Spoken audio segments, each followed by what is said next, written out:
Yo, let's have this conversation that is need to be had about the word picnic, right? Because I see that it's two different sides, and why it's two different sides kind of I struggle with, and we're all for social justice, but that is what it is. Let's just address it. Let's kind of look at it and break it down. So the stance is, did the word picnic come from pick a nigga and hang him under a tree and have lunch underneath it? That is the premise from one side of the community. The other one is that it's a French, their origin is French from the 1700s. Okay, let's understand that there is a difference between a connotative definition and a denotative definition. The denotative definition means it is the exact definition, which is valid when understanding the context of a word. But also there is a connotative definition, which is the community or the culture's definition of the word, which also holds value in the premise of whether a definition is true or not. Let's look at things like euphemisms. Let's look at Facebook. Are we saying that there is a face on a book? No, we're saying that Facebook has joined the word, and the culture, the whole culture as a world understands what the word Facebook means. Okay, in the South, did they have church service, leave church service, go to a tree that is clearly close to the church building, hang a black person, family with kids, leave them there, spectate, take pictures, make them into postcards, and sell them? Fact. It is not okay for a person to express their connotative definition of a word to the masses, and for another person to pull the denotative definition and counter the connotative definition for the basis of privilege.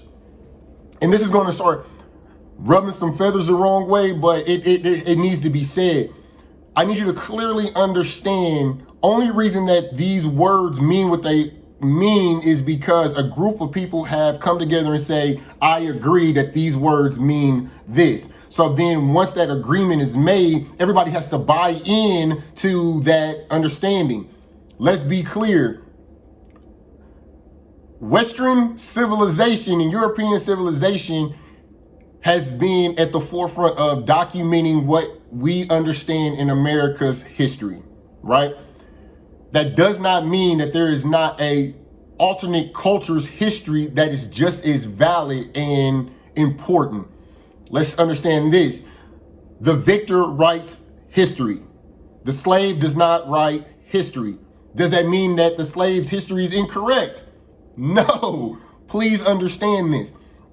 Our history as black people in America was passed down through elders, just as well as the Jewish history was passed down in its previous time before the papyrus was ever even created or writing on something. It was told in stories. It was told in poetry, which we have the first books of the Bible, right? Like, this isn't an unknown concept of telling story and telling history through stories and passing it down through lineage, which how we have the Old and New Testament is because it was passed down by conversation, verbal conversation. So what I'm saying is this, though. Like, let's be very, very clear. Let's be very, very empathetic to the situation. When a person tells you that in their life, they have heard the term picnic used as pick a nigga and hang them, if it is their reality, whether you choose to accept it or not, it is true because their culture has accepted it as a connotative definition. It is fact. It holds up.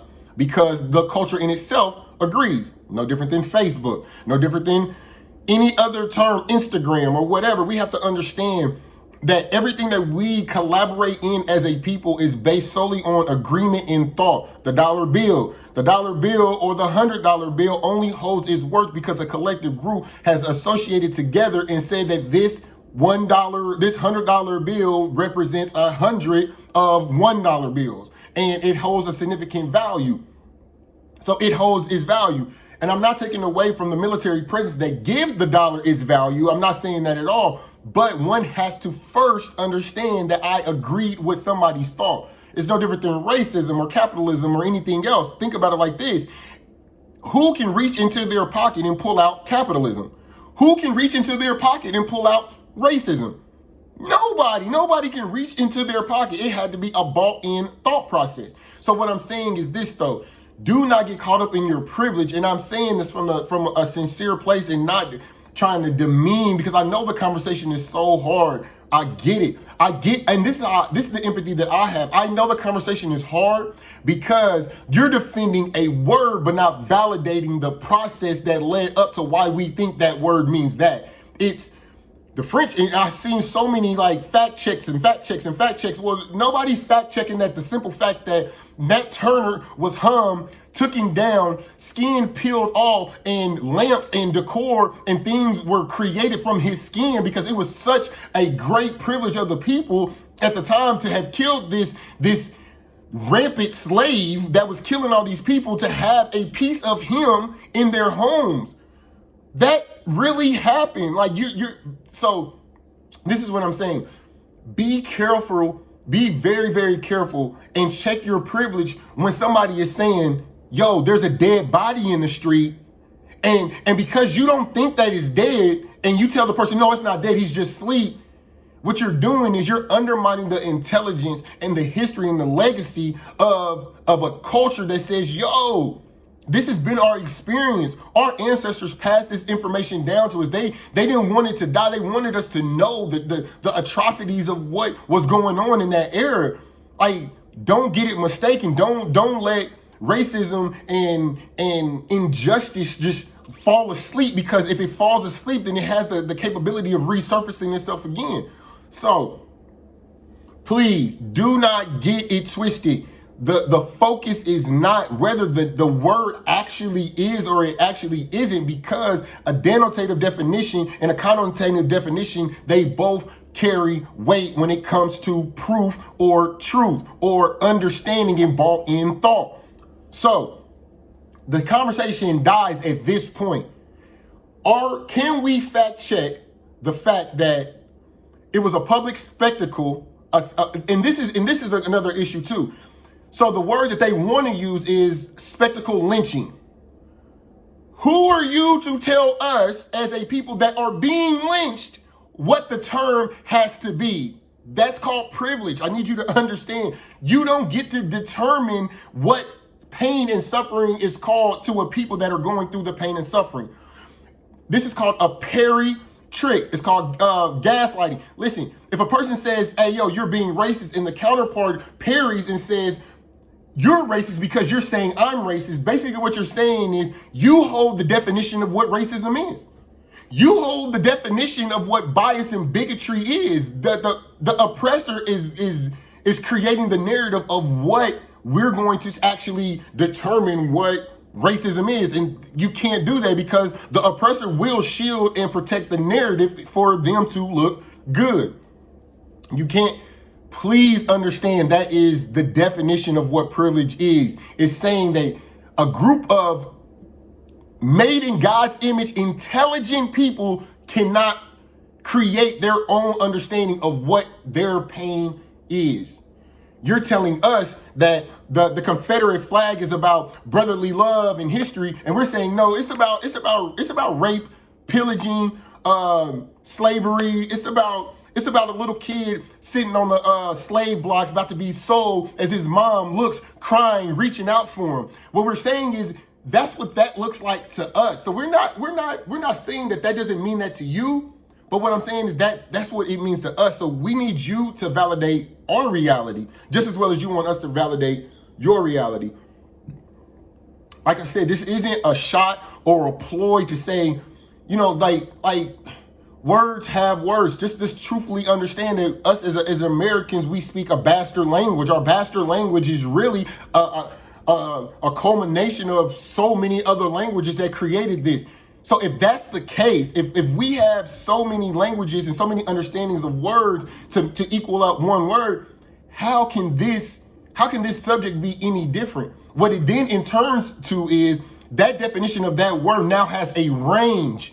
such as the word run. You can run a mile. You can run a machine. You can have a run in your pantyhose. That's that's called a range in definition.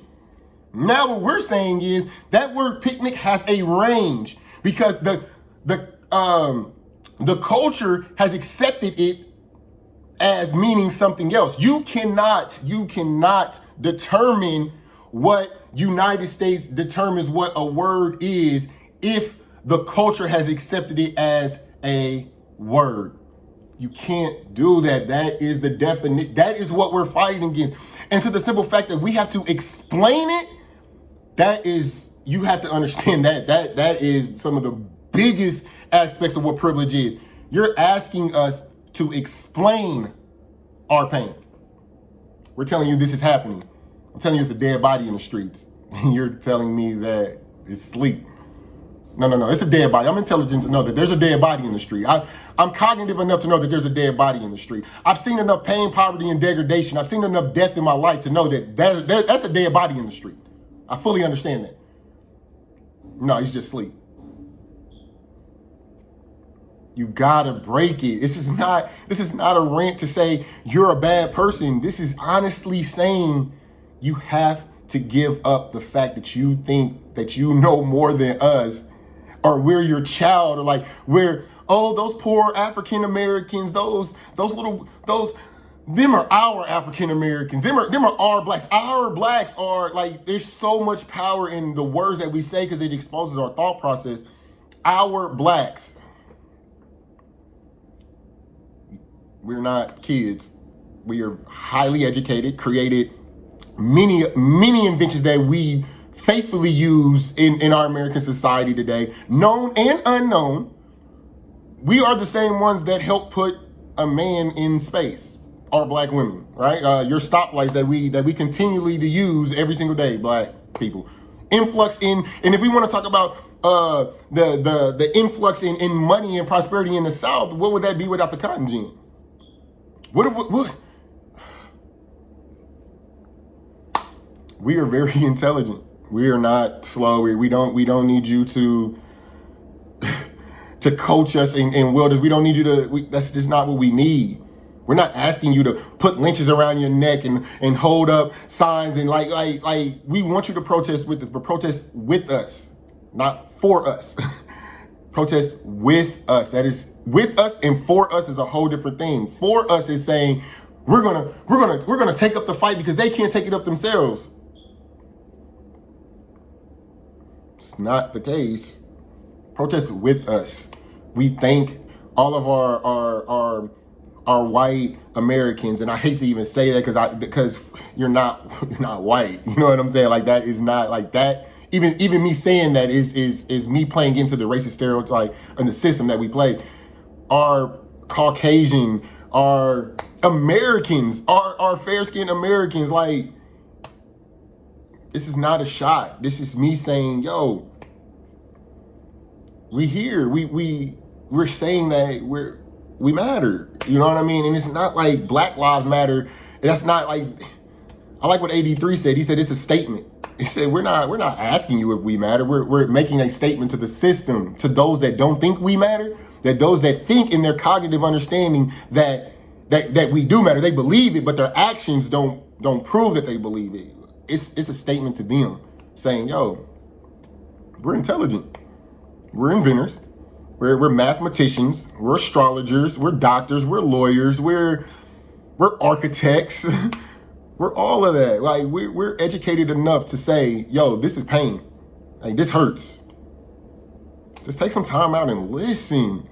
We are nothing without empathy. And this is why my life is a protest.